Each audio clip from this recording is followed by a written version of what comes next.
Топ тема, добро вечер. Брисел ја отвори постапката кога Македонија ќе ги исполни сите услови за укинување на роамингот со Европската Унија.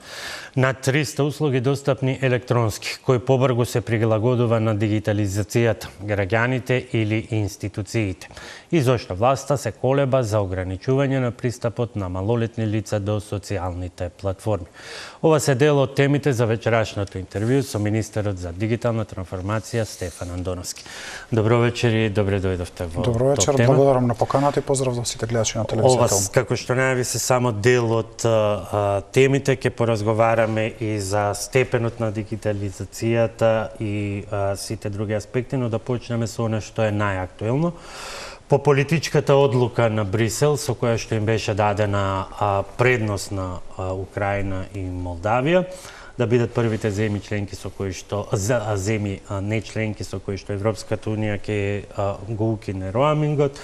Комисијата завчера го отвори процесот и за земјите од Западен Балкан и за Македонија. Веќе рековте дека имате зацртано динамика, условите да се исполнат до март, но што значи тоа? Па да, токму така на 25 пред 2 дена Европската комисија побара од Советот дозвола да започне преговори со државите од Западниот Балкан за приклучување на низината зона на слободен интернет и слободен роаминг и да добијат граѓаните од овие држави да добијат бесплатен интернет, телефонски повици и SMS пораки. Што значи тоа бесплатен? Да објаснам за граѓаните.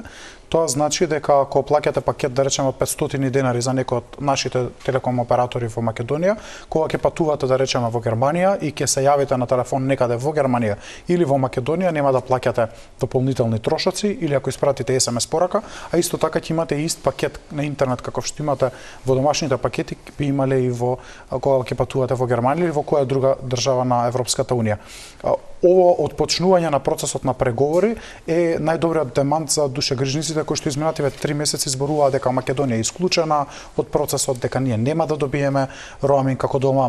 Ме обвинува мене, министерството, владата дека нема да има роаминг како дома за македонските граѓани заради нашата неспособност и така натаму. Па имаше некои најави дека прво ќе одат Црна Гора и Албанија и сепак се одлучи за пакет. Тоа јас коментирав дека беа коментари на новинари, на упатени или неупатени страни надвор од Европската комисија, кој што доаѓа од Брисел, се согласувам некои бриселски медиуми, но беше пренесено на многу негативен начин тука во Македонија. Ова е најдобар демант за тој процес и сега како секоја држава ќе ги исполнува условите, така ќе може да започне преговори. Тоа е одлуката. Понатаму преговорите одат на билатерално ниво.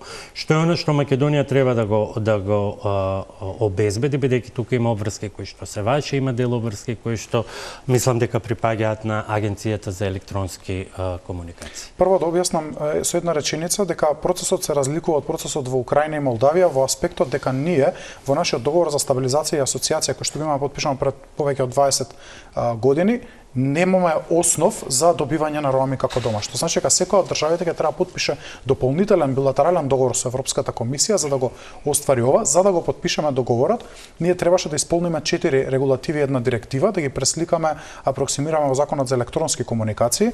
Едната од 21 година, 22 и две се едната од 2016 и од 2018 година, што значат либерализација на пазарот на телекомуникации, формирањето на БЕРЕК, телото за следење и намалување на роаминг трошоците генерално на јавните мрежи. И тука најголем залак беше директивата КОД, која што е еден поширок закон кој што се однесува на електронските комуникации. Ние таа веќе ја имавме апроксимирано, а овие 4 регулативи ги вметнавме сега во измените дополнувањата на Законот за електронски комуникации, кои што во вторникот поминаа, беа усвоени на владина седница. За да немаме празен од, ние веќе ги испративме до Европската делегација и комисијата, за да добиеме мислење дали вистинско е пресликувањето, апроксимирањето, затоа што станува збор за регулативи кои што вие добро знаете се пресликуваат збор по збор, нема постигнување на цели, туку треба да се пресликаат според зборовите вордингот како што е. Практично истиот закон кој што беше усвоен во јуни, но Европската комисија тогаш оцени дека недоволен е степенот има празнини, да бидам прецизен, значителни празнини во хармонизацијата и тогаш не го имаше практично признаено како како реформа. Тоа се тие... И да, и не, тогаш немавме обврска да ги прилагодиме овие 4 регулативи. Тогаш беше само код директивата. И таа е навистина сложена и требаше време, ние постапивме по забелешки да направиме уште една измена на Законот за електронски комуникации на 30 декември. Со тие измени од 30 декември 2025 веќе сме целосно согласени со код директивата, а со овие измени 4 се регулативите. Јас искоментирав зошто правиме 2 измени, логично прашање, затоа што не ни беа готови гап анализите за овие 4 директиви, регулативи. Жал ми е што едната од овие е 2016, другата е 2018 година, не се нашло за сходно сите овие години било која од овие директиви да беше изработена анализа, прилагодена или пак апроксимирана во македонското законодавство, ќе ни беше многу полесно. Другите држави, и Молдавија, и Украина, но и државите од регионот, многу порано започнале да се подготвуваат за овој процес. Биле познати регулативите на нашите власти и тогаш, и можело да се направат напори, барем анализи да се изработат, а не да го правиме сето тоа во 6 месеци. Се правиле калкулации со состојбите на домашен пазар, бидејќи некогаш и тоа се прави. За да се излезе во пресрет на барањата или позициите на постојните оператори. Би се согласил, но тоа се европски оператори. Кај нас оперираат, до сега оперираат 2 оператори кои што се германски и австријски, сега имаме унгарски, сите веќе ги почитуваат правилата на Европската унија уште 2014-15 година за слободен роуминг. Настојуваат на нови пазари да се тере дури се може. За жал, не требало регулаторите да постапуваат на тој начин и да однесат такво бреме на некое ново министерство или на некоја нова влада да ги прави овие измени во многу пократок период. Еве јас искуството од Украина го имам. Украина започнува со промена на законодавството од 2021 година, а ние започнавме и завршивме се во 2025 година. И сега некој има 4-5 години за согласување, а вие сакате се да спакувате во 12 месеци. И тука имаме ли ние проблем да ги препознаеме, бидејќи сега кога споменавте кој што како почнал да ги препознаеме вистинските придобивки за граѓаните од овој процес европски кој што премногу го тераме на политички план, бидејќи кога спомнавте веќе да, Украина си почнале на време, имаме и други примери кои што се однесуваат пошироко на економијата. На пример, една Србија веќе почна постапка за акредитација на стандардизирани производи кои што ги произведува српската економија согласно стандардите на ЕУ. Ние и нашето стопанство малку сме така во некој зимски сон и премногу целиот процес го гледаме само низ политичката призма. Можеби ќе звучи претенциозно, но сметам дека треба да се каже. Сметам дека овој роуминг како дома е едно ниво подолу, еве можеби не на исто ниво како визната либерализација. Затоа што во време на дигитализацијата им дозволите на сопствените граѓани слободно да патуваат и при тоа да не треба да трчаат до првата трафика да најдат сим картичка или да бараат која е сим картичка е прифатена во таа конкретна држава, да плаќаат дополнителни трошоци или да имаат скриени трошоци кај своите домашни телеком оператори, кои случајно им зазвани телефонот, а се некаде низ Европа, е навистина нешто што е придобивка од заедничкиот пазар. Ако постоел притисок од регионот и од Македонија порано, ние ќе сме го фатале рокот и со Украина, со Молдавија. Иако, јас го кажав тоа и преходно, навистина процесот доби на динамика кога Украина тоа го побара заради своите експатси, односно луѓето кои што замина и тука имаше и политички мотиви тоа да се поттикне. И тоа е секако така, но кога ќе ги исполните условите дома, многу е лесно да бидете оној кој што лобира на вратата на Европската унија за сите прашања. Се согласувам, можеби за стопанството. Ние имаме добри чекори направено во определени сектори, дали е заштита на интелектуална сопственост, дали е се јавните набавки. Тука имаме навистина направено напредок многу рано. Но имаме сектори каде што навистина не растеме, не напредуваме. Која ви е проценката? До кога може ова до кога би можела оваа одлука да се да завршат преговорите и да се ефектуира одлуката за Сурфај како дома? Јас би било неблагодарно да кажам точни рокови. Нашата обврска ќе исполниме. Јас како што кажав, Македонија ќе биде во првата група, која што ќе ги исполни своите обврски. Тие ќе завршат до средината на март.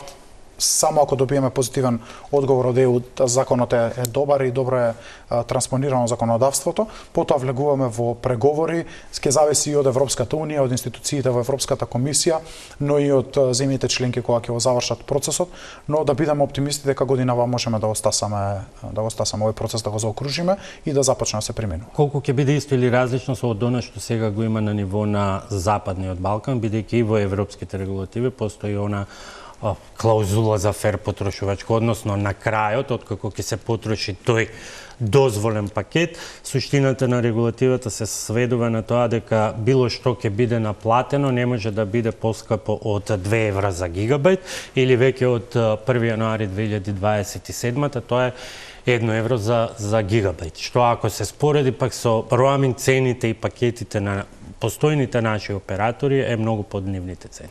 Се согласувам. Овде се прават, затоа и беше едната од регулативите за тие фер практики, фер политики на користење.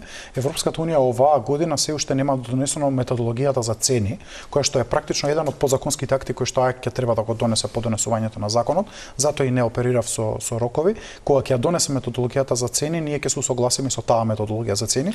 Значи ќе мора и нашите домашни телеком оператори да го следат нивото на цени кое што е во Европската унија. Генерална формула која што ја има 2 пати повели цена на мобилен пакет без ДДВ, поделено со регулиран максимален лимит на големо по гигабајт и тоа е практично еднакво на оној пакет под кој ниту еден оператор нема да може да дојде. Или ова е преопшта рамка над кој операторот нема над кој нема да може. Деленикот кој што го кажавте е всушност тоа што го очекуваме од методологијата за цени на Европската унија. Тоа е формулата која што е поопшта, а методологијата на цени ќе треба да ги вгради тие броеви во формулата за пресметување. Ке поттикнува во меѓувреме заволето барем некакво намалување на цените дома. Бидејќи сега очигледно споменавте вие каде и да одите да купите од првата трафика сим картичка ќе поминете многу поевтино отколку со било кој пакет на нашите оператори. Минатава година имаше определено поместување кај еден од телеком операторите со надолно регулирање на цените во роаминг, кај другиот оператор има едни други политики или попусти или дополнителни погодности. Така што мислам дека ова ќе ги мотивира телеком операторите и шанса и оваа емисија да прокоментирам. Имаме добра соработка со сите нив, но овој дел од поддршка на граѓаните или помош на граѓаните кога патуваат, навистина не е голема сума за нив, а за граѓаните е голема погодност да не мораат да вадат нова сим картичка, туку едноставно да го активираат роаминг пакетот од некој од домашните оператори. Тука ја правиме првата пауза за реклами и продолжуваме со останатите теми.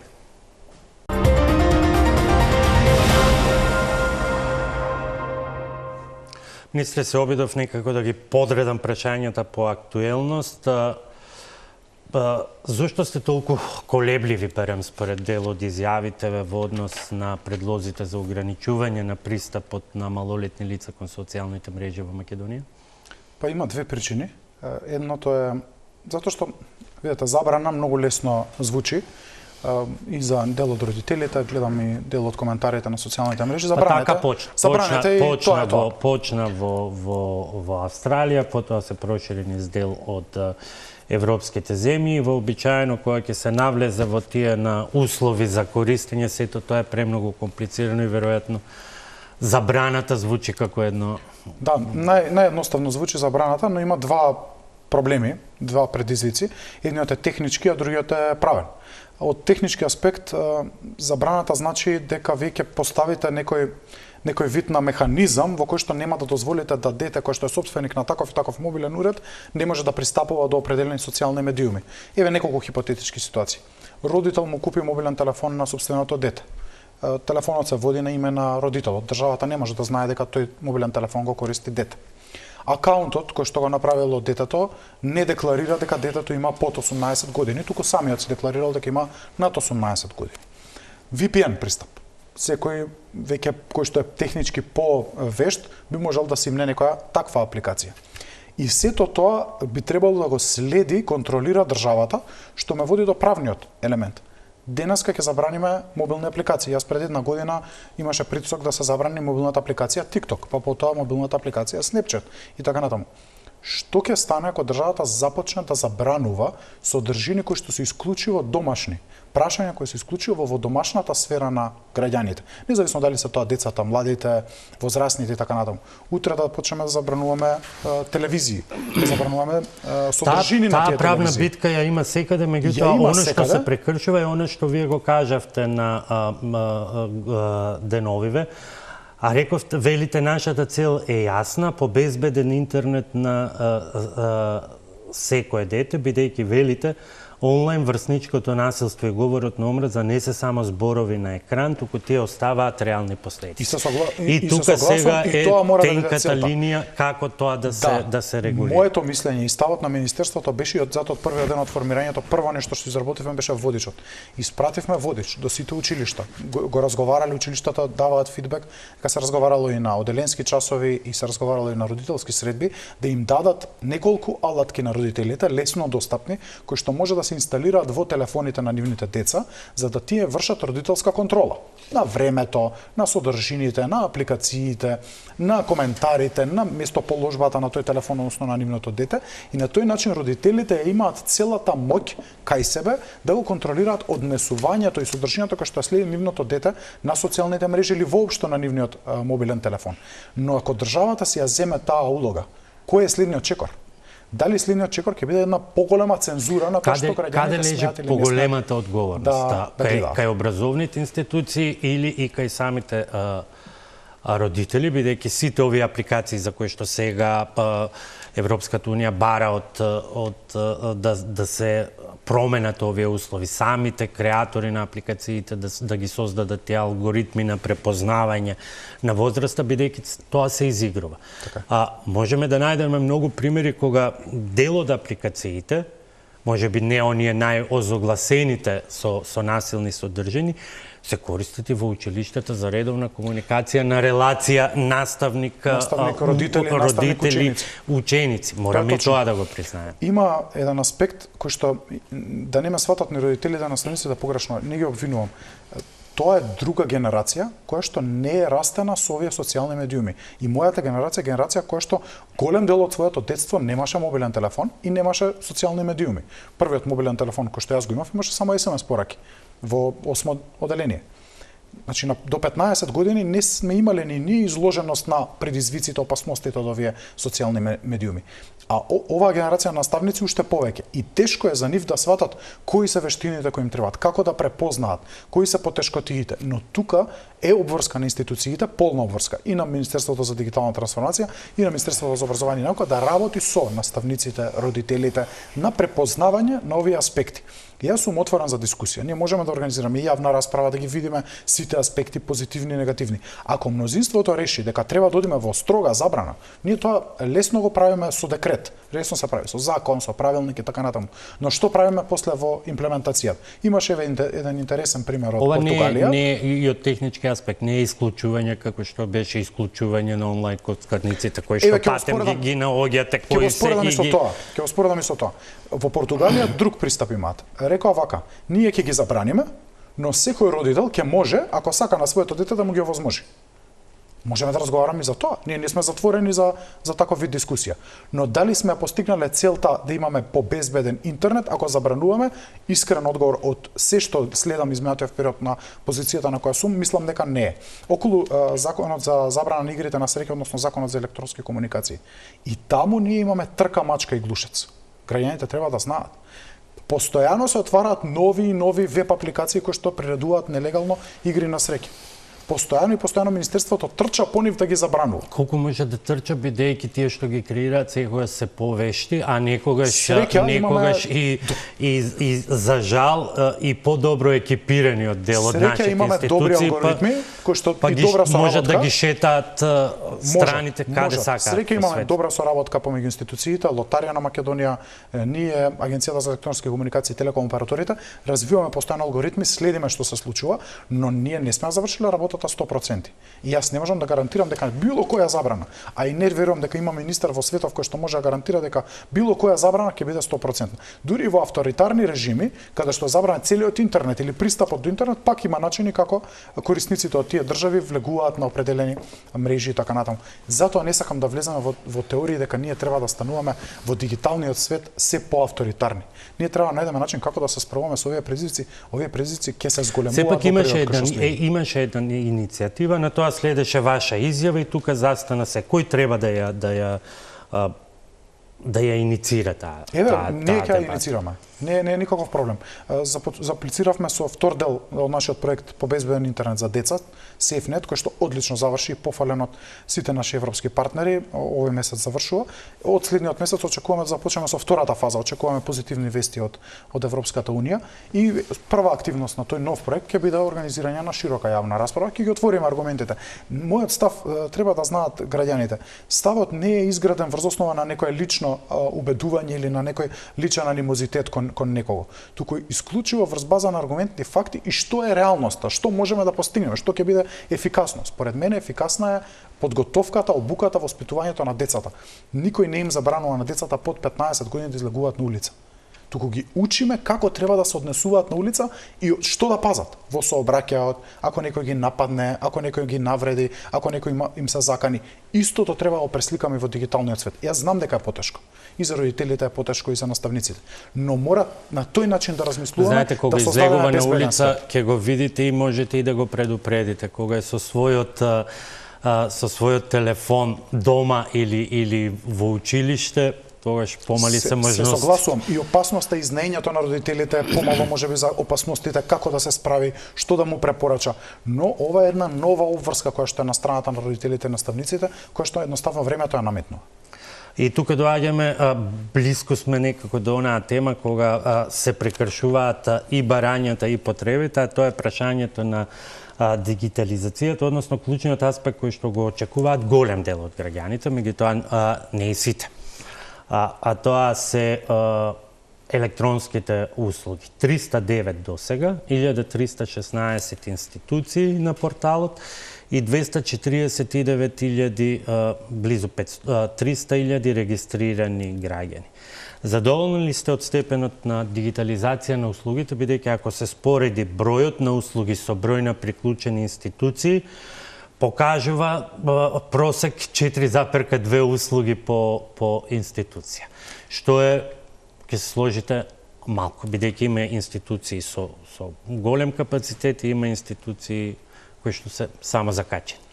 Да, јас ги извадив процентите за минатата година, имаме со 290% раст на бројот на издадени услуги и 166% раст на бројот на корисници. Порталот во моментот е најкористената дигитална алатка во државата. Представува средиште на електронските услуги кои што се нудат за граѓаните. И јас сум многу задоволен како граѓаните го препознаваат порталот и колку го користат. Одлично го прифаќаат, постојано се активни и постојано бројот на корисници на порталот се зголемува од ден во ден и успешноста ја мериме на тој начин преку бројки. Ако имавме еден портал кој беше непрепознат, кој што луѓето не го употребуваа, не сакаа да го користат, денеска имаме портал кој што генерира 3 до 4 услуги нови месечно и кои граѓаните најмногу ги користат. Ќе се сложам со вас дека имаме кај определени институции голема динамика, кај определени институции помала динамика, кај некои институции имаме страф или нема таков процес. Тоа е затоа што услугата на крајот треба да дојде од системот кој што го има внатре институцијата. Зошто тоа се случува? Има институции кои што немаат систем. Како може да нема слух во институција? Ова не е процес на едно министерство или ова не е процес на една влада. На една влада или на еден министер. И на собрание, и на судови. Ние на пример подолго време имавме недоразбирања како да ги развиеме услугите кои што се однесуваат на судовите. Тростепен систем, кој ќе одговара, кој ќе подпишува, како ќе ги префрлат активностите, а се клучни за работата и на Управа за извршување санкции на затворите и на Министерството за внатрешни работи. А судската власт е друг степен на власт или различна власт. Не можете ниту да и наметнете што треба да прави. Но ако се разбира дигитализацијата како систем, тогаш мораме да воспоставиме хиерархија, ред и мора да имаме одговорност према ова прашање. Јас првите неколку месеци од владата дадов грейс период на сите институции, затоа што нормално е приоритет кога ќе влезете во една институција, гледате дека нема буџет, не функционираат основни работи и така натаму, да не ви е дигитализација. Но дигитализацијата веќе не смее да се сваќа како нешто што е убаво да се има, туку нешто што е задолжително за да функционирате. И јас поздравувам институции кои што немаат систем внатре, работат на хартија, но решиле сакаме да ги дигитализираме услугите. Еве, Министерство за култура веќе 3 години е добар пример. Уште од претходната влада дури. тие имаат услуги кон граѓаните, сите конкурси се електронски услуги, а внатре ги прибираат документите, ги гледаат електронски во нашиот систем. Немаат свој внатрешен систем за работа. Што е уште еден недостаток на системот во целина. Но тие решиле во ред, го имаме тој проблем, нема да чекаме да го решаваме, туку веднаш ќе излеземе со услуги надвор.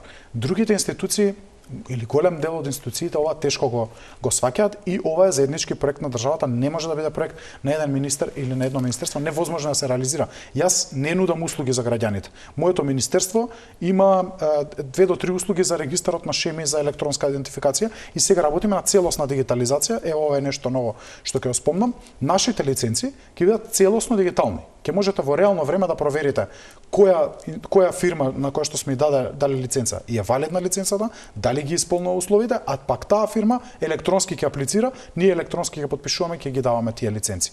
Овој модел ќе се обидам да го пресликам и во сите други институции. Од лиценци за кафулиња, ресторани, хотели, ugostителски објекти, транспортни компании и така натаму. Ова е начинот на кој што ќе ги решаваме проблемите. Нема друг начин, нема алтернатива на дигитализацијата. Не можете да одложите. Односно ќе одложувате месец, 2, 3 година и ќе останете таму. Времето нема да ги чека оние кои што не се подготвени да се реформираат. И ова е повеќе задача на институциите, многу помалку на граѓаните и на компаниите. Добивате ли реакции? Јас и моите колеги на вистина и вчера и денеска пред ова интервју правевме и споредби со некои други системи кои што сме ги користеле. Јас сме имале можност, например, оние во Србија кога се пријавувавме за вакцинирање и овој, добивате ли реакции дека не е баш пријателски расположен, бидејќи имате и услуги, имате една опција за најава, имате единствен идентификацијски број или лозинка кој што ако се отвори, ако почне да се чита, целата постапка е збунувачка. Во дел за дел дури се бара дигитален подпис, а дигиталниот подпис, тој дел се уште не ни се отворени вратите да биде целосно, да биде општо достапен до сите. Еве, за тоа време ќе гледаме, например, што е ЕИД и зошто таква концентрација на опции. Прво да кажам дека овој систем е наследен и е во целост по правилата на Европската унија за дигитален идентитет, што значи дека има 3 нивоа на сигурност дали сте тоа вие позади вашата лозинка и имейл адреса. Најниското ниво, ние го викаме ниско ниво, е ниво во кое што вие сте се верификувале само преку лозинка и имейл адреса. Не знаеме дали сте тоа вие. Во втората фаза, вие еднаш сте се идентификувале лично кај на определен шалтер. И тогаш знаат службениците, државата знае дека сте тоа вие. Тоа е така нареченото, ова беше основно ниво, ова е ниско ниво. Ниското ниво го направивме или направиле да биде достапно на два начини. Или во центрите за услуги на нашето министерство, или пак во управата за јавни приходи.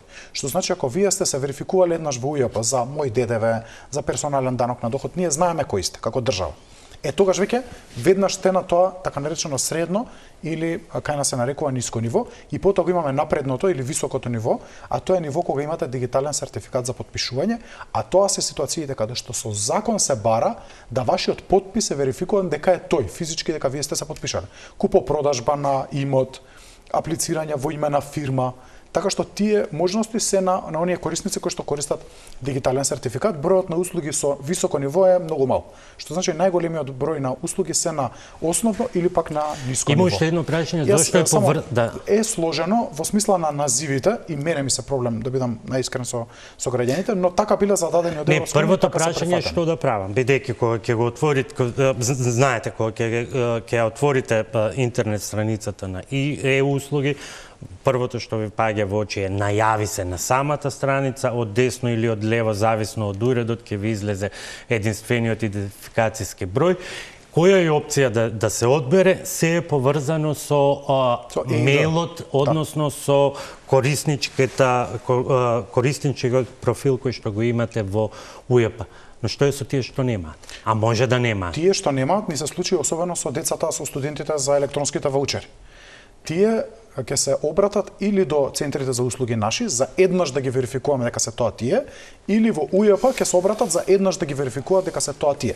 Еднаш морате да отидете до некоја институција, или МДТ, или Управата за јавни приходи, и таму да ве верификуваат дека сте тоа тие. И сега следното прашање, зошто мора да се отиде? Не може ли алатка со која што со потврда на мејл, не знам, ќе се најде начин, бидејќи изгледа, го читате или го пуштате видеото и во видеото вели.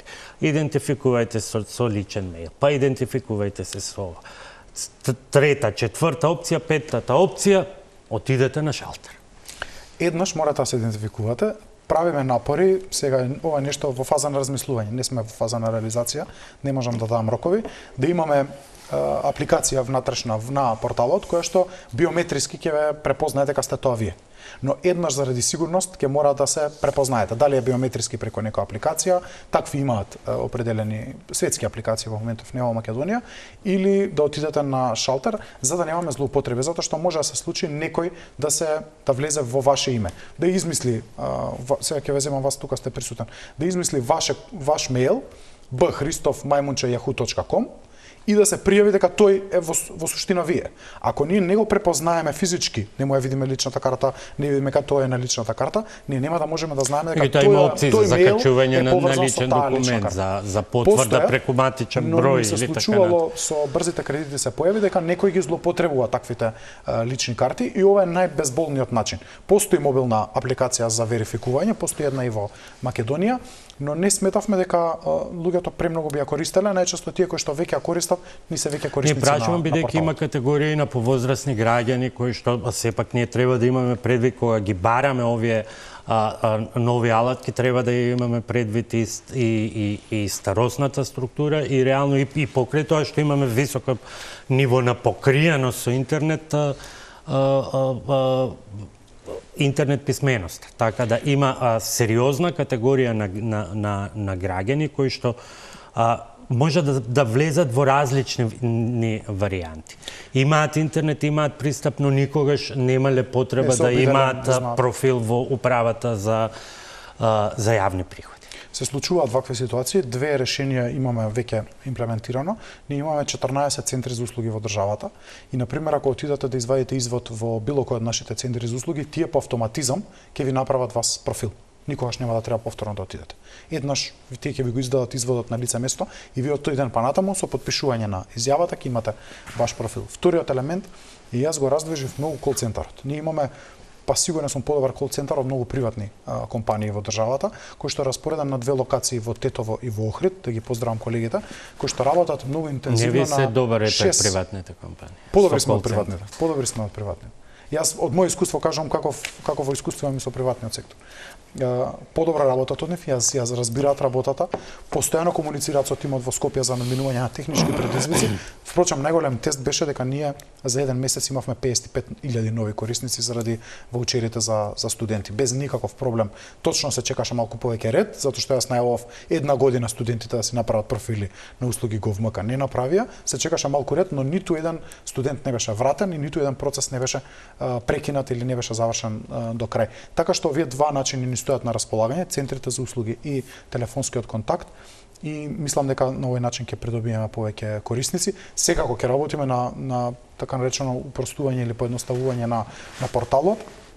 Има примери. Што е попрактично? Она, сега условно карикирам, обичната најава или ЕИД, односно системот за единствена најава? Системот за единствена најава е убедливо најдоброто решение кое што некогаш било смислено во држава. Бидејќи тие што се веќе влезени во дигиталниот свет, веројатно ќе го постават и прашањето и на безбедност.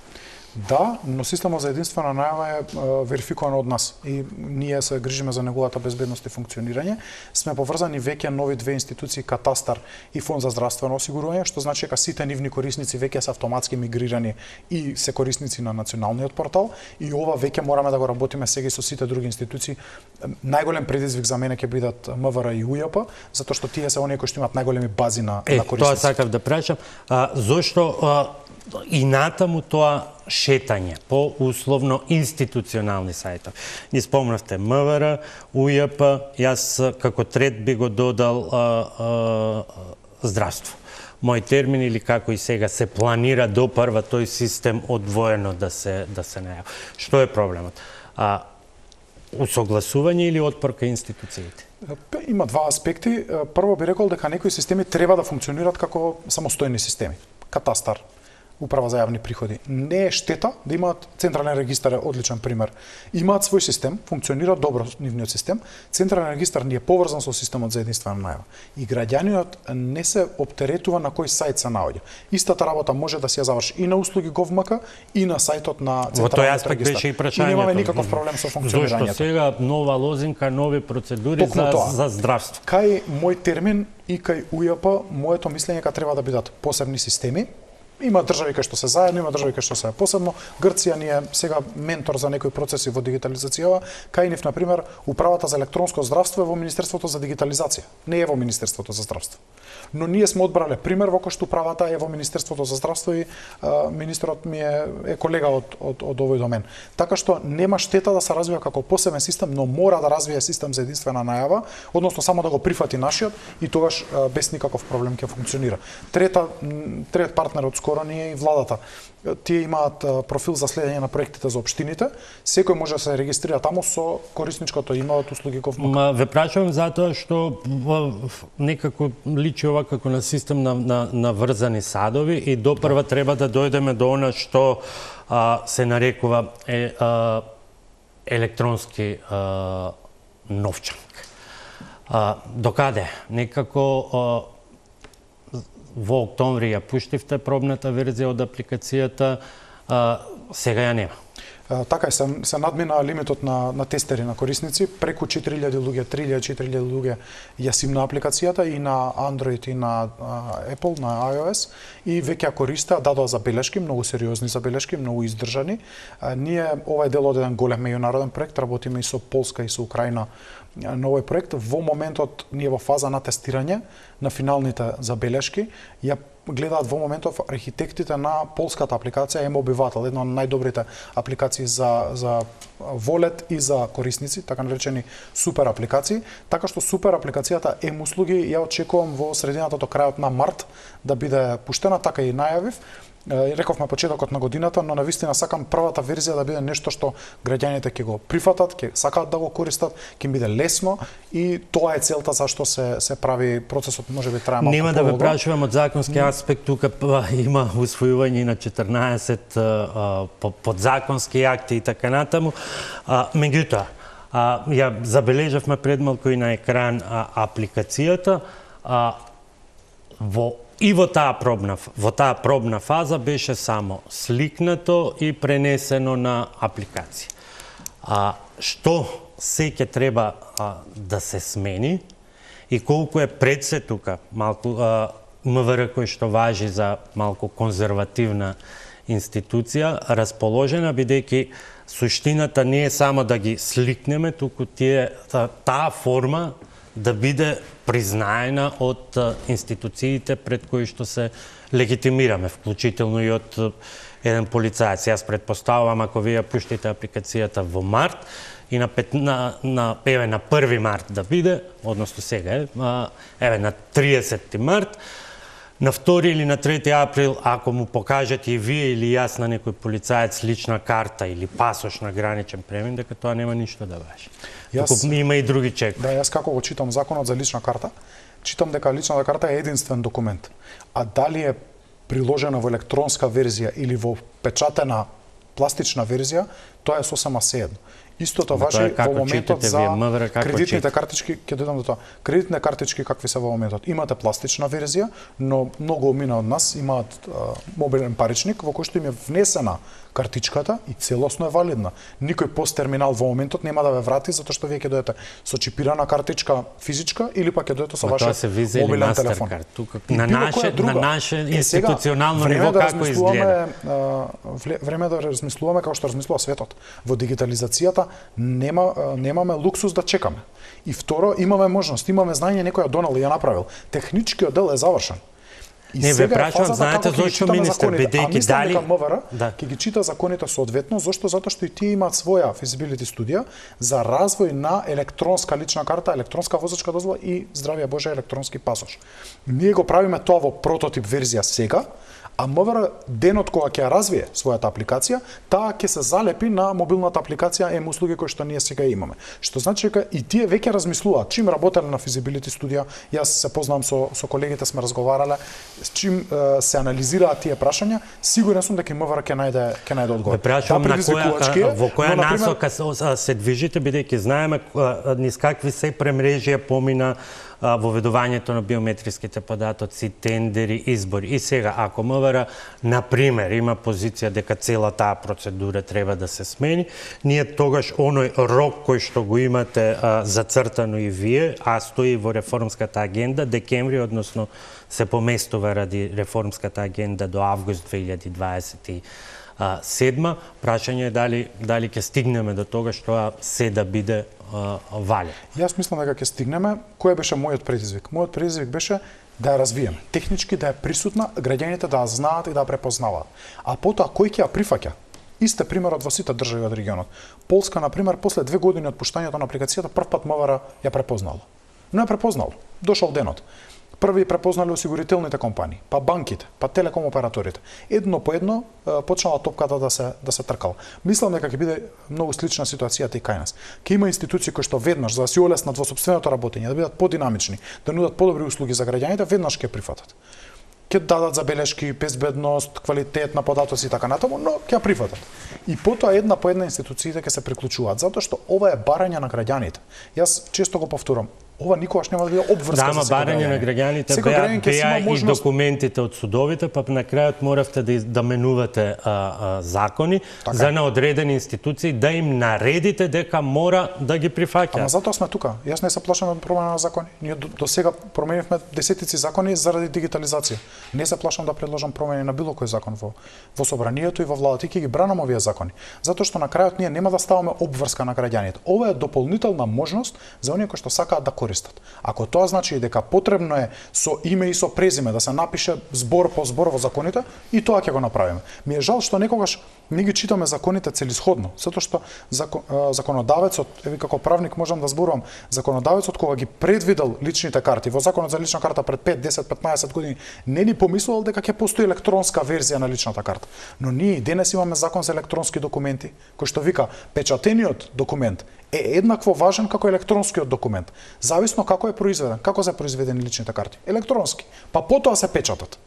Зошто да не ги прифаќаме електронски, независно што законот за лична карта не препознава внатре дека може да постои и електронска верзија на личната карта. Тоа се прашања кои завршуваат кај вас, не кај вас лично, туку кај институциите. Ако треба да се напише во закони, мислам дека и ќе се напише, нема никаков проблем околу тоа. Која е динамиката, еве, март повторно враќање на апликацијата? Јас споменав крајниот рок според реформската агенда, вклучително и за електронските подписи, системот на доверливи услуги, сето тоа треба да биде завршено август 2020. Законите ни дозволуваат веднаш да почнеме со така наречен ролаут или имплементација. Ние ќе започнеме во март и ќе одиме институција по институција, ќе зборуваме со најзаинтересираните и ќе правиме промените како што одиме во тек. Јас се надевам дека ќе биде прифатена. Навистина ова е еден револуционерен начин на размислување, затоа што таа апликација ќе ги нуди и услугите за граѓаните. Нема да биде само апликација за личните документи. Ќе ви нуди да си добиете некаква услуга онлайн и со текот на времето граѓаните, особено младата генерација, многу брзо ќе прифатат. Колку сега воведувањето на истиот систем на евиденција од страна на Европската Унија ќе биде предизвик да се истрча за да се фати чекор, за да не бидеме доведени во ситуација пасошот да ни треба единствено само за нашиот граничен премин или за дома, а на секаде ќе мораме да ги користиме. Да, ние имаме две обврски во реформската агенда. Тие се затоа што Европа ќе се движи кон тоа. Тоа е интероперабилност со европските системи на шеми на доверливи услуги и интероперабилност на дигиталниот идентитет.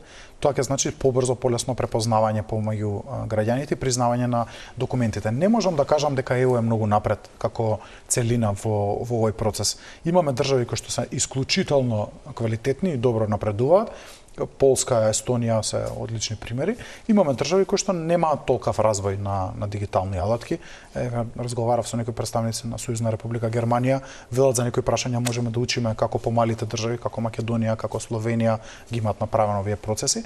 Така што не се плашиме дека би уназадувале, но проблем или предизвик ќе бидат дел буџетските рамки и средства кои што ќе ни стојат на располагање. Среќа го добивме овој проект од околу 1 милион евра за имплементација.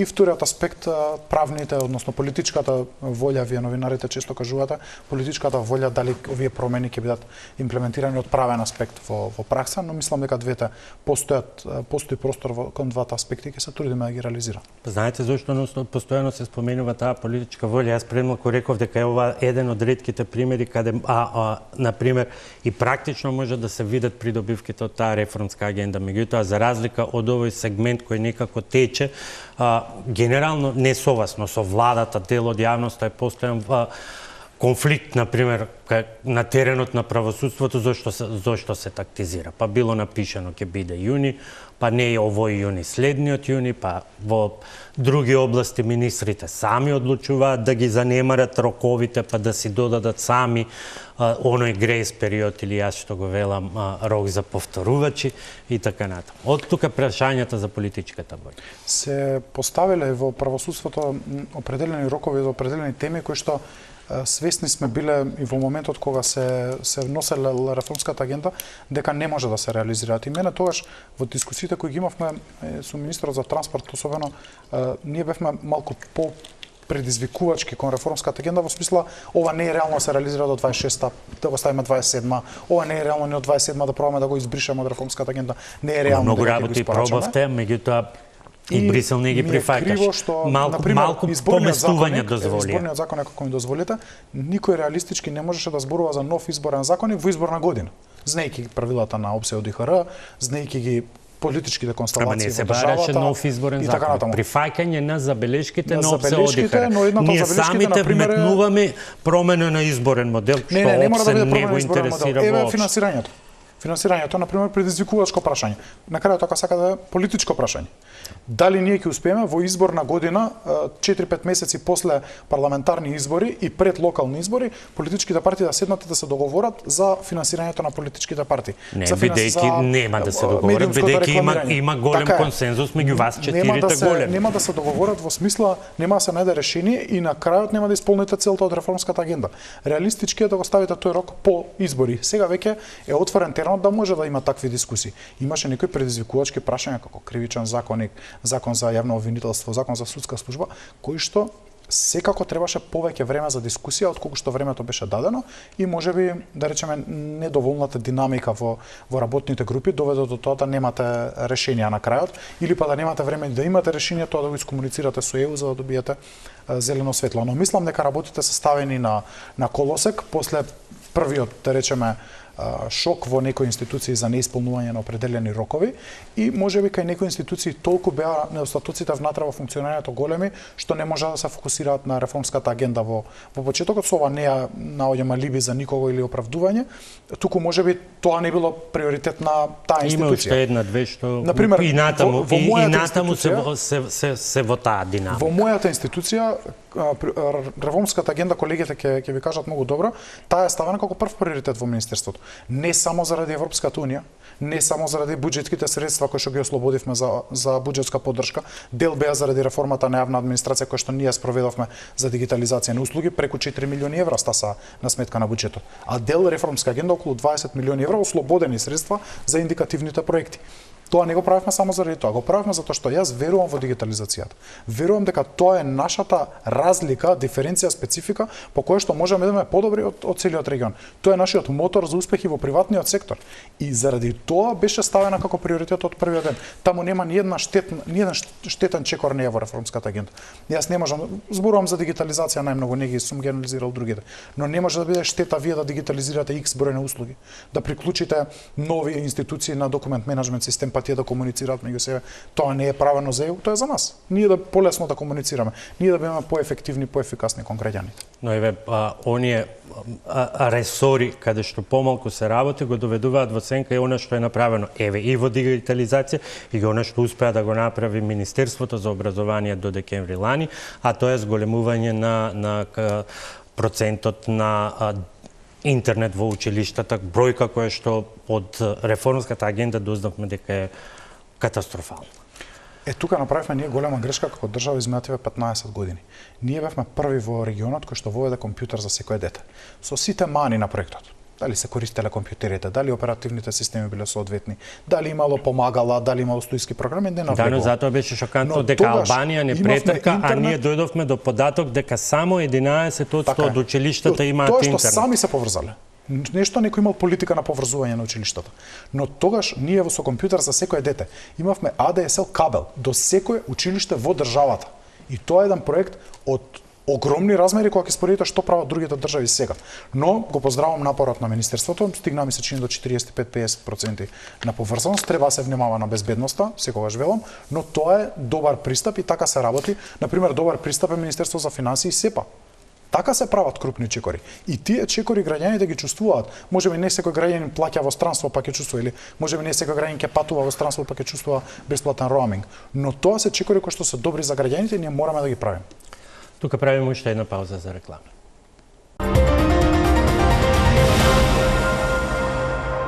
Министре, сосема на кратко, иако тоа е посебна тема околу темите за кои што претходно зборувавме, до каде е Владиниот центар за сајбер инциденти? Вчера направивме увид со европскиот амбасадор, господин Михалис Рокас, има дел помош од Европската унија за определена опрема, но голем дел инвестиравме ние како држава, 1,2, 1,3 милиони евра веќе се инвестирани, ќе стигнеме до 1,5 милиони евра инвестиции.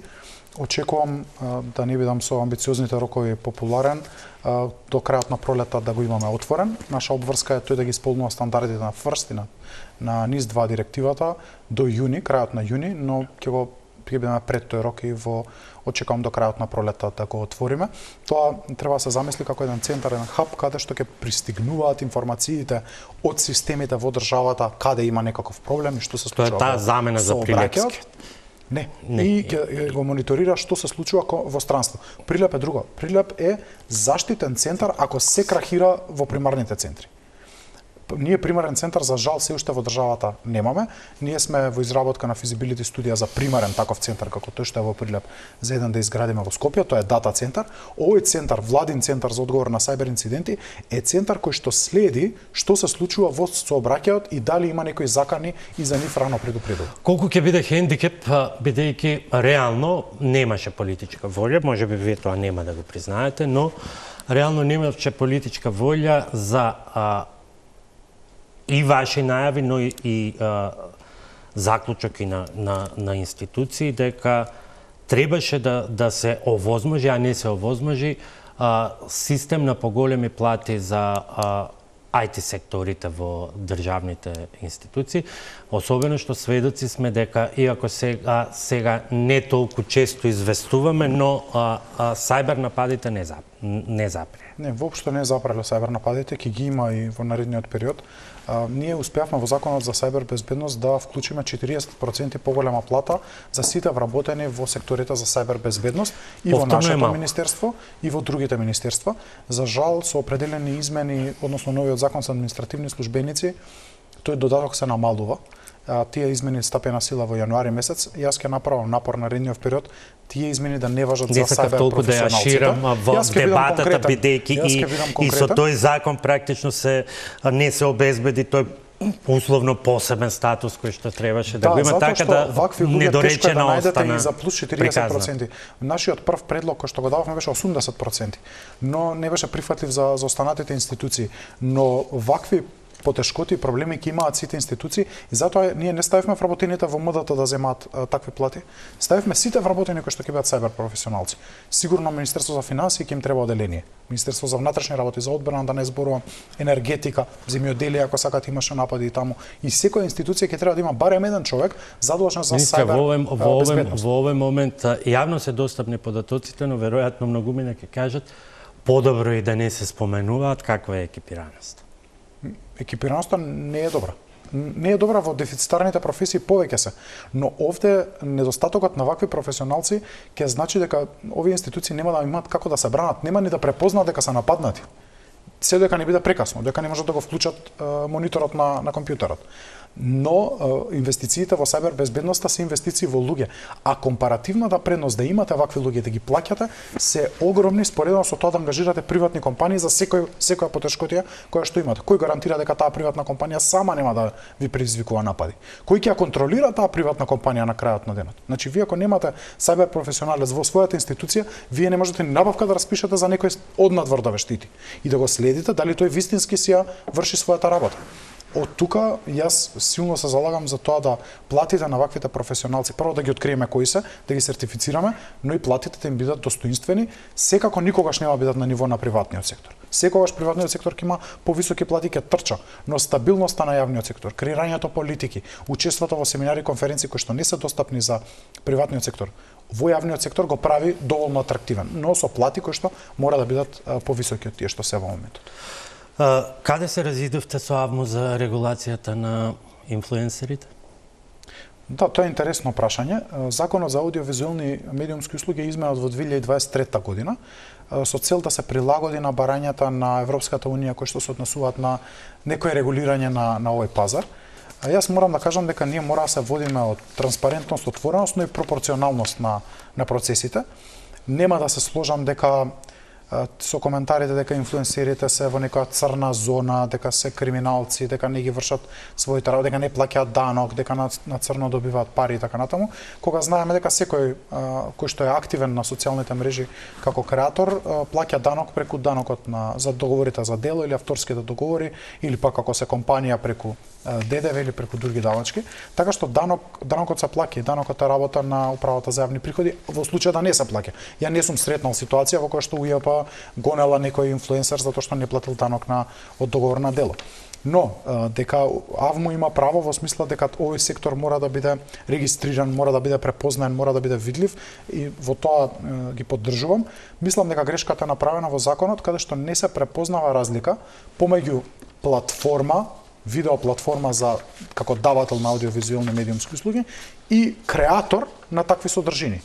Вака да објаснам за граѓаните, не секој е вклучен, тоа е разлика помеѓу онлайн портал и колумнист на тој онлайн портал.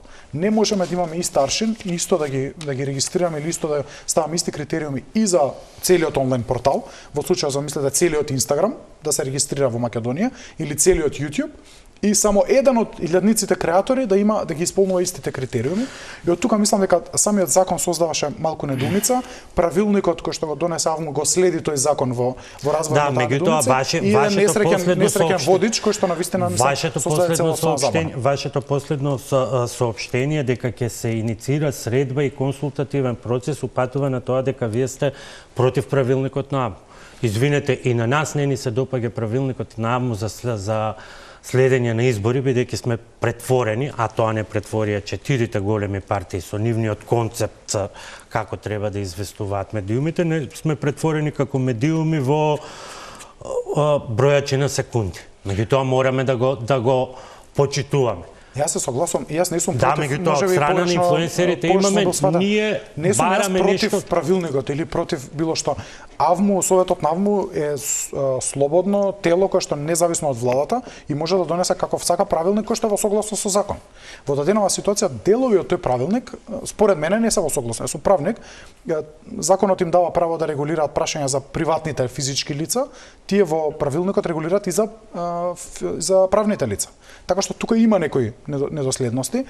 Тој правилник е веќе донесен и е стапен на сила и јас ќе отворам консултативен процес не за да разговарам за правилникот колку е тој добар или дали АВМУ имало право да го носи, полно право имале да донесат правилник, законот им дозволува, но да најдеме оддржливо трајно решение на овој проблем, затоа што оддржливо решение не е да бараме дека ќе дојде, го гледам позади вас Инстаграм во Македонија и дека АВМУ или било кој од нас ќе го регистрира и ќе плаќа данок Инстаграм во Македонија. Мислам тоа, како да ви кажам, толку сме мал пазар што Инстаграм попрво ќе се затвори подобри за Македонија, отколку што ќе дојде да плаќа даноци или да се регистрира. Што е решението? И дали треба да бараме толку висока правилникот е тука. Треба да размислиме, јас затоа не сакам да има непрописна дебата. Дебатата навистина зазема недостоинствени размери изминатиот период. Затоа сметам дека дебатата треба да се врши во институциите, стоиме на располагање владата, министерството, ќе ги поканиме и агенцијата и представниците на инфлуенсерите и другите заинтересирани. Тоа подразбира да стигнеме до некој решение кое што е одржливо. На законот? Не знам што може да представува, затоа што коментарите на пример на Сдруженијето на инфлуенсери се дека законот не е воопшто лош. АВМУ учествувала активно во подготовката на законот. Можеби едно допрецизирање техничко во правилникот или во законот за да имаме решение кое што ќе одговара за сите. Не сакам да се доведеме во ситуација во која што ќе поставиме ригидни правила само за да забраниме определен сектор. Видете, ова се млади луѓе кои што креираат на македонски јазик, креираат содржини. Кој ни гарантира дека утре еве сите ќе се регистрираат или никој нема да се регистрира, ќе ги забраниме. Нема да постојат, ќе ги избришат акаунтите. Ќе ни дојдат инфлуенсери од Србија, инфлуенсери од Бугарија. Ќе ги регистрираме, ќе ги регулираме, ќе плаќаат данок. Тие воопшто не плаќаат данок во Македонија, а знаеме колку овој сектор не познава граници, не познава лимити и знаеме колку од инфлуенсерите во Србија пуштаат содржини во Македонија. Така што треба да заштитиме секторот, да му дадеме да расте, но да го регистрираме. Ние сме биле во ситуација кога нашите судови порталите не ги препознавале како точно, затоа и медиум за кривична одговорност, а основите и во европската регулатива се пазарна регулација и особено одговорност, кривична одговорност за споделените информации. Затоа јас имав многу позитивно искуство во носење измените на законот за медиуми. Многу долги дискусии со здруженијата на онлайн порталите, дискусии со асоциациите на медиумите, на телевизиите, како да направиме решение кое што нема да им попречи на телевизиите. Тука не е завршено, го имаме медиумскиот акт и уште една регулатива која што не се прифатила. Затоа имаме проект кој што почнуваме сега да го носиме. За прв пат ќе донесеме стратегија за развој на медиумите во Македонија и таа стратегија ќе ја носиме бавно со широки дискусии. Веќе започна со работната група, а таа е во рамки на поголем ИПА проект и ние ќе донесеме решение во стратегијата за сите предизвици кои што ни се во период кој што следи. Дали е закон за МИА, дали е закон за МТВ, дали е нов закон за медиуми, дали се измени дополнувања, дали е законот за аудиовизуелни медиумски услуги. Законите се пишуваат за луѓе. И ние мора да носиме закони кои што едно ќе ги подкреваат стандардите, но второ ќе ни даваат голем простор за развој и напредок. Не може со закони да угнетуваме развој.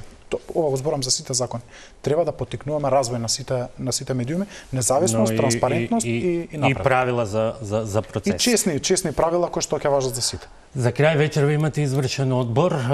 Комитет. Извршен комитет, се извинувам. Ќе поминат ли кандидатурите за нов државен обвинител прво низ овој партиски филтер или не? Не, очекувам да се дискутира за актуелната економска и политичка состојба во државата. Сигурно ова прашање ќе биде отворено, но тоа не е кадровско прашање на ВМРО-ДПМН. Јас не знам дали некој од пријавените членови некогаш бил член на било која друга или нашата политичка партија и тоа не се бара, никогаш не се дискутирало, но секако како и сите актуелни прашања, сигурно и тоа прашање ќе биде отворено. Се преиспитували како МВР и АНБ дадоа проценка безбедност на дека Артан Груби не е безбеден во затворот, а во исто време вашите директори велат дека тоа е понижување на институцијата? Клучно прашање во ситуацијава е дека Артан Груби е достапен на органите на правосудството и клучна дилема во моментов... Не е обезбеден, туку сам се јави да бидеме прецизни во термините. Како се јавил определен човек, видовме и во некои претходни случаи за некои што се појавија на граница и како се движаа работите со нив, но важно е дека се достапни на органите на правосудството. Она што е недостаток во ситуацијата според мене е транспарентноста. Затоа што ако обвинителството јасно и објасни на јавноста зошто повлекло определен чекор, зошто побарало определен чекор, до рамките кои што им се дозволени со законите, тогаш јавноста ќе има поголемо разбирање за тоа што се случува. Се што е во сива зона, но и обратно. Има ВР. Се што е во сива зона, примус во истрагите е јавното обвинителство. Одлуките на крајот ги носи јавното обвинителство и тоа има аргументи за или против. Не навлегувам, не би сакал не да се мешам во независноста, навистина се независна институција која што од оваа влада не трпела притисоци, но притисок за транспарентност да, затоа што не може секоја државна институција да е транспарентно, да бараме да се објавуваат на веб страна сите активности, набавки, кадрови чекори, кој е избран, колку средства зема, телефонски броеви и така натаму, а обвинителството и судовите да бидат засебна гранка која што никако не одговара на јавноста која што ја бира и во која што име постапуваат. Ако земате државни средства, ако судите и обвинувате во име на граѓаните на Република Македонија, тогаш имате обврска да им објасните на тие граѓани зошто сте презеле определен чекор. Очекувам соодветниот обвинител, сегашниот ВД државен јавен обвинител, да се произнесе во смисла на транспарентност. Секогаш транспарентноста ќе ви реши пола од проблемите. А какви биле проценките на МВР, на АНБ, тоа е прашање за тие институции кои што е од доверлив карактер и кои што треба до нивото до кој што можат, затоа што тоа се сепак информации од доверлив карактер, секако. Ви благодарам што вечерва бевте гостин во Топ тема. Вам почитувани, ви благодарам за вниманието. Останете со програмите на Телма.